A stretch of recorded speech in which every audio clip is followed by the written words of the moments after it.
I've got a cool little exercise for the Leos today that can be truly transformative depending on the space that you operate from, of course. And that is, throughout your day, I want you to notice how many different thoughts you plug into, right?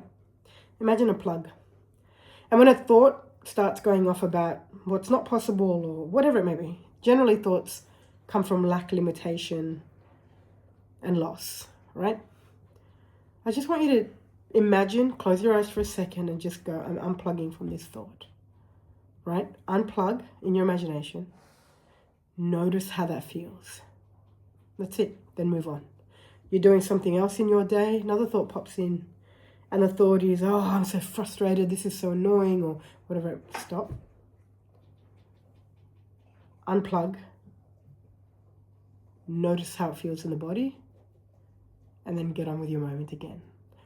It's a big exercise, and I'm going to recommend that the Leos do this as many times as you possibly can throughout your day today.